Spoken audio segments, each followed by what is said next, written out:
Olá, começa agora mais um Grandes Julgamentos do STF. A teoria do fato consumado e o concurso público. Foram estes os temas centrais de um julgamento que é tema do programa de hoje. A tese de que o interesse público deve prevalecer sobre o interesse particular fez com que o plenário do Supremo Tribunal Federal derrubasse uma medida liminar que autorizava uma agente da Polícia Civil no estado do Rio Grande do Norte a permanecer no cargo desde o ano de 2002. E mesmo depois de 12 anos exercendo a função, a mulher que, por um detalhe técnico, não passou em todas as fases do concurso, foi obrigada a deixar o cargo depois da decisão da mais alta corte do país. A garantia do concurso público, a meu ver, é uma garantia da República. Ela não obteve êxito no exame físico, ela não compareceu ao exame psicotécnico. Portanto, ela foi reprovada por faltar-lhe uma flexão abdominal. Continuo achando o concurso público a melhor forma de aferição e de garantia do princípio isonômico.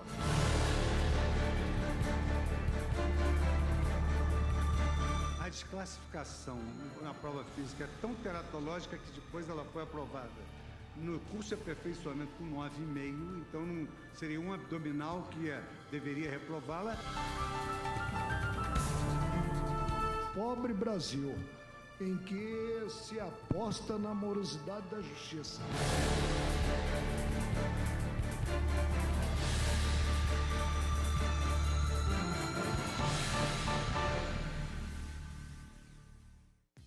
O caso chegou ao Supremo por meio de um recurso apresentado pelo governo do Rio Grande do Norte.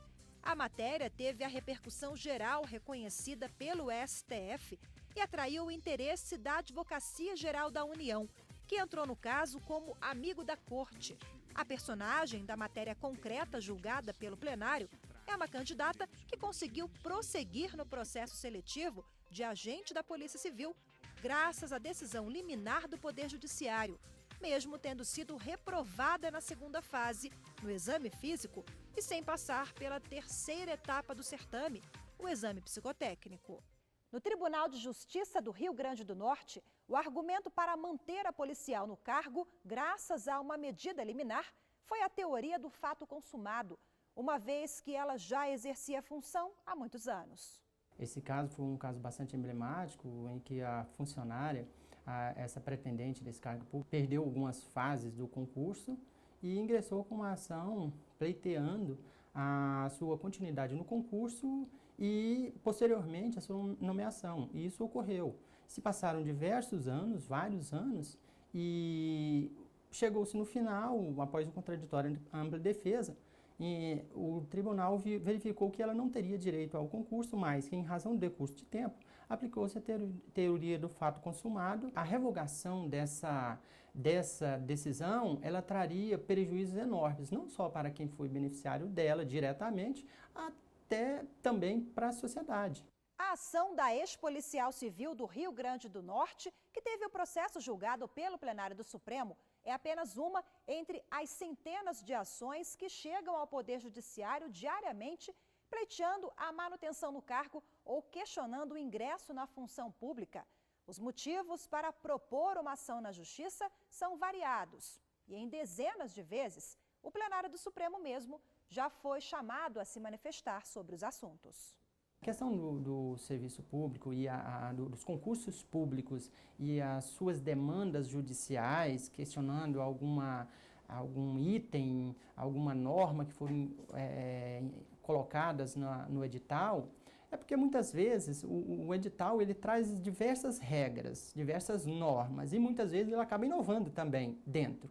E aqueles que não conseguiram ou não entenderam, ou não, o edital não ficou tão claro e ele acabou sendo preterido ou prejudicado, obviamente ele vai buscar a reparação dessa violação desse direito que ele teria no judiciário. O especialista também explica que, de acordo com a Constituição Federal de 88, o ingresso no serviço público só pode ser feito mediante concurso. Você, para ingressar no serviço público, observando a Constituição, foi para observar o princípio da isonomia, para que todos tenham o mesmo direito de acesso a esse cargo. Você poderá também ingressar no serviço público por meio de os cargos chamados emprego e comissão, que só poderão ser ocupados nos cargos de assessoramento e chefias. A regra é clara, está na lei maior do país. Mas com Diogo Dias, ele ainda se pergunta se cumpriu todos os requisitos para ingresso na carreira pública, por que ainda não foi chamado? Fase 1, prova objetiva. A fase 2 foi o TAF, teste de aptidão física. A fase 3 foi o exame psicotécnico. E a fase 4 foi os exames médicos. E a quinta fase foi o curso de formação. Ele passou no cadastro reserva do concurso para agente da Polícia Civil do Distrito Federal. Já fez o curso obrigatório na Academia de Polícia. Se desligou da atividade que mantinha, mas até agora não foi chamado. Porque apesar de haverem as vagas, a gente saber que precisa ser nomeado, a gente não tem a garantia do governo de forma documental e nem nada. Porque somos cadastro reserva, não tem nenhuma medida legal que a gente possa tomar, porque até há pouco tempo teve julgados, dizendo que cadastro reserva tem expectativa, mas que só vai ser convocado se houver orçamento, é discricionário do próprio órgão, Legalmente, não há possibilidade de se obrigar o Estado a contratar essas pessoas que estão aí no cadastro reserva. Todavia, antes de vencer o concurso, o Estado abrir um novo concurso para o provimento dessas mesmas vagas, ele obrigatoriamente tem que primeiro chamar os que já estão lá, mesmo em cadastro reserva, para depois realizar um novo concurso, ou para depois contratar os novos que forem aprovados no novo concurso. O ex-empresário integra uma comissão formada pelos aprovados do concurso e continua na expectativa para novas e boas notícias relacionadas ao certame. A gente vive na expectativa sempre, porque isso muda a nossa vida, É uma mudança completa na nossa família, em geral. Então é uma expectativa muito grande. O caso do Diogo Dias não foi e nem pode ser submetido ao Poder Judiciário, mas o sindicato da categoria continua na defesa dos candidatos e alega faltar efetivo na corporação. Já a situação da candidata lá do Rio Grande do Norte, aquela que questionava a permanência no cargo também de agente da Polícia Civil, mas em situação oposta à de Diogo. Esta sim já foi definida pelo plenário do Supremo. A Corte entendeu que o interesse particular da candidata não pode se sobrepor ao interesse público. Entenda por quê daqui a pouco, depois do intervalo.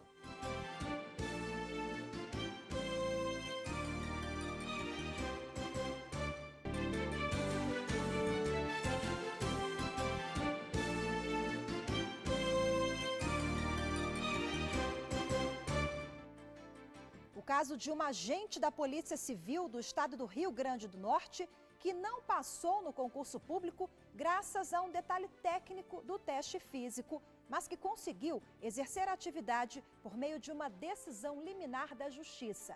Esse caso veio parar no Supremo Tribunal Federal. Durante a análise de um recurso com repercussão geral, os ministros analisaram a chamada teoria do fato consumado e decidiram que candidatos que se enquadram nessa situação podem ser retirados da função pública.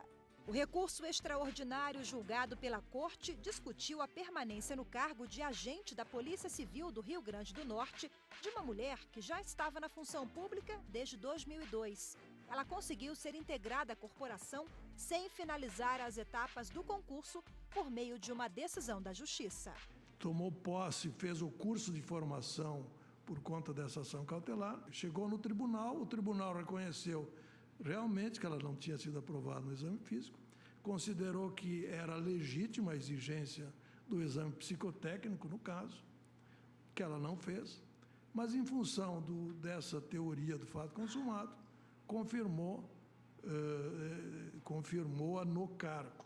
Depois da leitura do voto pelo relator, ministro Teori Zavascki falou a representante da Advocacia Geral da União. A AGU se manifestou na causa como amicus curiae, que significa amigos da corte. São aqueles terceiros envolvidos no processo com interesse direto na causa.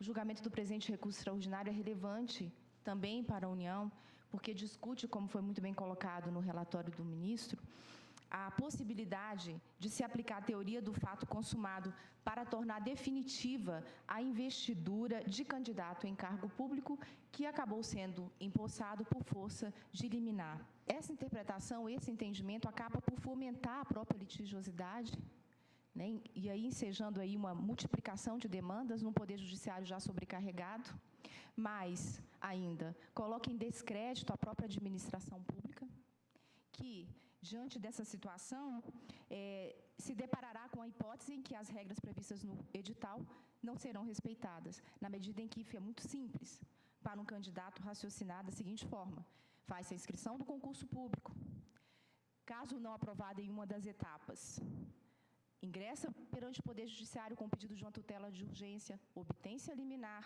No Tribunal de Justiça do Rio Grande do Norte, a Corte entendeu que a candidata deveria permanecer no cargo em obediência aos princípios da segurança jurídica e da razoabilidade. Já que no plenário do Supremo Tribunal Federal, a maioria foi contra a permanência dela na função pública. Isso em respeito aos princípios constitucionais da isonomia e da igualdade. É clara, portanto, a jurisprudência do Supremo Tribunal Federal a respeito dessa questão. Sopesando os valores e interesses em conflito, faz preponderar sobre o interesse individual do candidato o peso maior do interesse público na manutenção dos elevados valores jurídicos, que de outra forma ficariam sacrificados. É realmente difícil, em face das disposições constitucionais que regem o acesso a cargos públicos, justificar a manutenção da situação pretendida pela recorrida. A execução provisória e o cumprimento das medidas liminares que têm o mesmo regime jurídico, todas correm por conta e risco de quem as promove. A decisão liminar, ela é uma decisão revogável a qualquer tempo. Então, a qualquer momento que se mudar as situações dentro do processo, a liminar pode ser revogada. Ela visa apenas resguardar um direito, um possível perecimento do direito. Tem que se analisar naquele momento todas as condições que foram trazidas no processo, a argumentação, a documentação em si, e aí sim o juiz concede ela, mas a qualquer momento ela pode ser revogada, porque ela não é uma decisão definitiva. A divergência foi aberta pelo ministro Luiz Roberto Barroso, que foi a favor da candidata. Ele argumentou que ela foi induzida ao erro por um fiscal de prova que supervisionava o teste físico do concurso público. A autora, embora tenha sido aprovada nas provas de Cooper, e aqui relata os fatos incontroversos, salto em distância e salto em altura, todas integrantes do teste físico, foi reprovada no teste de flexões abdominais, pois teria sido induzida em erro pelo fiscal, que a mandou descansar após ter completado 22 flexões. O número mínimo requerido para aprovação era de 20 flexões. Foi essa a causa da reprovação da moça. Porém, posteriormente se afirmou que 3 flexões teriam sido mal executadas. E com a anulação das 3 flexões, a recorrida realizou só 19 flexões, quando a exigência eram 20. Portanto, ela foi reprovada por faltar-lhe uma flexão abdominal. Esta recorrente fez o concurso público, realizou o concurso público, foi aprovada. A desclassificação na prova física é tão teratológica que depois ela foi aprovada no curso de aperfeiçoamento com 9,5, então não seria um abdominal que deveria reprová-la. E, no meu modo de ver, o exame psicotécnico, ele afere condições biopsicológicas para o exercício de uma função. E ela exerceu a função 14 anos de forma exemplar, o que supera completamente essa ausência do psicotécnico. O que o Supremo não aceita é burla a lei do concurso público. Ela fez concurso público. Houve uma microdesclassificação teratológica, em primeiro lugar. Em segundo lugar, o Supremo Tribunal Federal, quando não chancela essa proteção da confiança legítima, a segurança jurídica, o faz com base em decisões liminares, que são decisões precárias. A própria lei esclarece, mesmo quando é tutela liminar satisfativa, que isso não é julgamento antecipado da lide. Até aí eu estaria de acordo com uma jurisprudência vem se comportando, mas aqui não. Ela teve reafirmado o seu direito numa sentença de mérito. A proposta de divergência aberta pelo ministro Luiz Roberto Barroso não foi acompanhada pela maioria, que ponderou a importância de princípios como o da isonomia em relação a outros candidatos. Alguns ministros também ressaltaram que manter candidatos na função pública apenas porque eles já estão há muito tempo exercendo a atividade, graças a uma liminar, pode incentivar uma possível má-fé de outros candidatos. A garantia do concurso público, a meu ver, é uma garantia da República. E aí não há que se valer o judiciário, de uma forma ou de outra, a ensejar que alguém aposte na morosidade do judiciário para não cumprir o que foi exigido. A homenagem pelo Tribunal de Justiça do Rio Grande do Norte foi tão grande à teoria do fato consumado, que se colocou teoria do fato consumado com letras maiúsculas, em detrimento de quê? Da lei das leis, que é a Constituição Federal. E foi o que eu disse, pobre Brasil, em que se aposta na morosidade da justiça, um ato precário e efêmero, implicando, inclusive, o resultado que é sinalizado pelos que divergiram do relator. Tratamento desigual, porque houve outros concursados, um ato precário e efêmero, que a própria recorrida sabia que tinha essa natureza. A liminar, com esse teor no âmbito do concurso público, provoca uma série de dúvidas no que diz respeito à aplicação do princípio da isonomia. Aquelas pessoas que não impugnaram e que foram reprovadas. Aquelas pessoas que agora perdem vaga em função da vaga assegurada a esta candidata. Em suma, são muitas as questões que se podem suscitar. Com todo respeito, parece-me, em primeiro lugar, que talvez esse caso concreto não seja o melhor para examinar a tese trazida pelo eminente ministro Luiz Roberto, porque ela não concluiu o concurso público. Nem sempre os aprovados são os melhores, digamos aqui, os que têm maior aptidão ao cargo. Isso aí a experiência demonstra. Mas ainda é o que temos e nós temos a Constituição nessa linha. E durante o julgamento, a ministra Carmen Lúcia deu exemplos da necessidade e da resistência para alguns da realização de concurso para ingresso em cargos públicos. Eu me lembro, senhor presidente, senhores ministros, que quando foi promulgada a Constituição, uma pessoa, acho que até de alguma forma conhecida, perguntou se como é que é? Tem concurso público agora para todo mundo? Para todo cargo? Eu disse, para todo cargo público, sim. Ele disse, mas isso é contra a lei da natureza. Eu disse, como assim? Ele disse, olha, eu vou dar um exemplo, que os senhores professores de Direito Constitucional, né, a conferência era como professora, vou logo dar um exemplo que a senhora não pode contestar. Deus, por exemplo, quando quis mandar alguém para ser representante dele na terra, quem que ele fez? O próprio filho, ele não fez concurso. Então, o negócio chegava a um nível, em 1988, que eram tantos os interesses em se manter em situações, aspas, consolidadas, que não havia o que se discutir, tal estupor que causava de uma administração pública efetivamente republicana, que é o que se buscava, e que o professor Celso Antônio Bandeira de Mello, autor deste texto que veio dar no artigo 37, ao final, no texto constitucional, tanto preconizava como a grande transformação da administração, constitucionalizando-se a matéria. Dificilmente se pode sustentar, com as vênias de estilo, que passados 2, 3, 5 ou 7 anos, com a impugnação tempestiva, se possa falar aqui em segurança jurídica para assegurar o direito substancial que se pretende. Neste caso específico, não houve aprovação. Não houve aprovação no concurso. E, portanto, o provimento jurisdicional de mérito pautou-se unicamente na resolução do litígio, na invocação dessa teoria do fato consumado. O presidente do Supremo, o ministro Ricardo Lewandowski, voltou a afirmar que a jurisprudência do STF não aceita a teoria do fato consumado.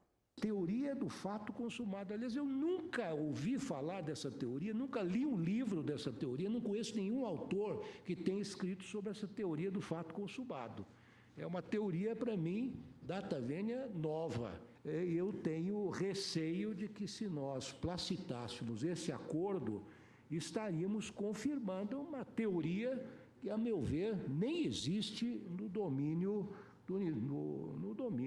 enfim, do pensamento jurídico nacional e até internacional. Por 8 votos a 2, a Corte decidiu que a liminar não garante a posse definitiva no concurso público, medida que pode servir de base para casos semelhantes.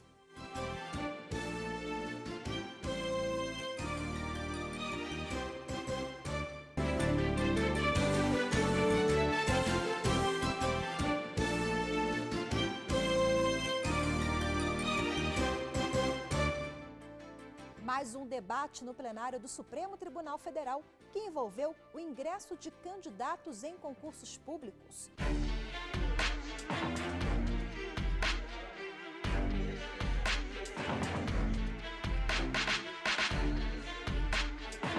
Estabilidade e bons salários estão entre os atrativos de quem busca uma posição no serviço público. Como nos últimos anos, o interesse aumentou e muito, as demandas no Poder Judiciário também. No Supremo, nos últimos anos, já foram julgados processos relacionados à legalidade das cláusulas de barreira em concursos e do polêmico cadastro de reserva. Quando se põe em jogo aqui o interesse público da sociedade brasileira no cumprimento da Constituição para que se tenha uma administração pública efetivamente constitucionalizada nos termos postos e os interesses que são particulares, individuais no sentido de particulares, e respeitando todo aquele que faz o concurso público e que busca o cargo público, até porque eu também fiz concurso público, eu também busquei e tinha o desejo de entrar, mas cumprindo rigorosamente o que o Eli Lopes Meirelles chama de lei interna do concurso ou da licitação, que é o edital, ou se cumpre ou não se cumpre. Como os julgamentos podem mudar os planos dos candidatos, eles já sabem na ponta da língua de todos os detalhes das decisões.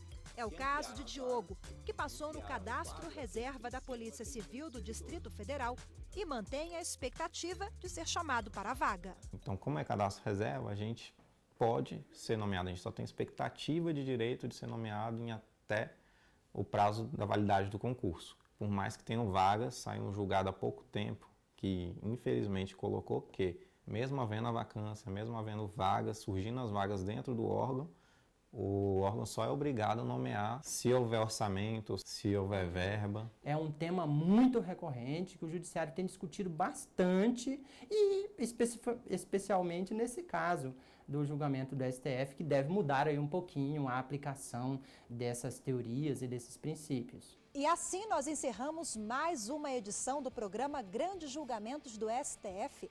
Se você quer entrar em contato com a produção ou sugerir um tema para o programa, é só enviar um e-mail para grandesjulgamentos@stf.jus.br.